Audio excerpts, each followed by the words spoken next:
আর একটা চিকেনের রেসিপি আপনাদের সাথে শেয়ার করছি, যেটা কিন্তু রুটি পরোটা দিয়েও খাওয়া যায় এবং ফ্রাইড রাইস পোলাও এ সমস্ত দিয়েও কিন্তু খাওয়া যায়, আবার কিন্তু চাইনিজের সাথেও কিন্তু খাওয়া যেতে পারে। চলুন তাহলে দেখতে থাকি কি কি ব্যবহার করলাম।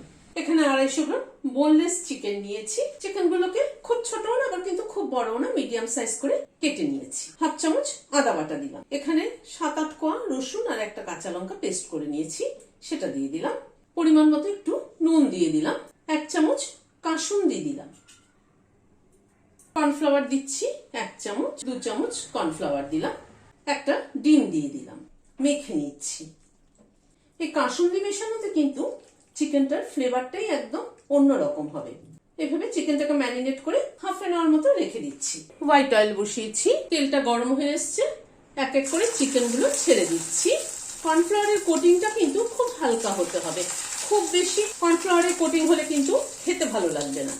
গ্যাসের ফ্লেমটাকে একদম কমিয়ে দিয়েছি। যেহেতু তেলটা একটু গরম হয়ে গিয়েছে সেই জন্য গ্যাসের ফ্লেমটাকে একদম কমিয়ে দিয়েছি। প্রায় 2-3 মিনিট সময় ধরে চিকেন গুলোকে ভেজে নিলাম। সব চিকেন গুলোকে ভেজে নিলাম। এতটা তেল লাগবে না, ওই জন্য আমি একটা বাটিতে তেলটাকে তুলে নিচ্ছি। এখানে 2টো পেঁয়াজ কেটে নিয়েছি, এইভাবে জাস্ট খোলাগুলোকে খুলে নিয়েছি। আর ক্যাপসিকামটাকে এরকম চৌকো করে কেটে নিয়েছি, সেটা দিয়ে দিলাম। পেঁয়াজ আর ক্যাপসিকামটাকে একটুখানি হালকা করে নেড়ে নিচ্ছি। গ্যাসের ফ্লেমটাকে বাড়িয়ে দিয়ে পেঁয়াজ আর ক্যাপসিকামটাকে একটু নাড়াচাড়া করে নিচ্ছি। এখানে 7-8 কোয়া রসুন আর একটা কাঁচা লঙ্কা পেস্ট করা আছে, একটু নাড়াচাড়া করে নিলাম। রসুন আর কাঁচা লঙ্কাটাকে 1 চামচ আদা বাটা দিয়ে দিলাম।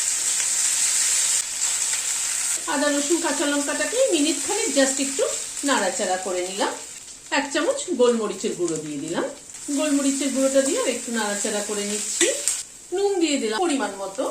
এখানে টমেটো কেচাপ 4 টেবিল চামচ দিলাম। টমেটো কেচাপের পরিমাণটা একটুখানি বেশি হতে হবে।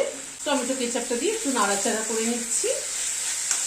কাসুন্দি দিয়ে দিচ্ছি বড় 1 টেবিল চামচ। কাসুন্দিটাকে দিয়েও নাড়াচাড়া করে নিলাম। এই কাসুন্দি আর টমেটো কেচাপে কিন্তু চিকেনটা খেতে কিন্তু দারুণ লাগে। এবার চিকেনটাকে দিয়ে দিলাম, দিয়ে জাস্ট টমেটো কেচাপ আর কাসুন্দিটাকে কোট করে নিচ্ছি চিকেনের গায়ে।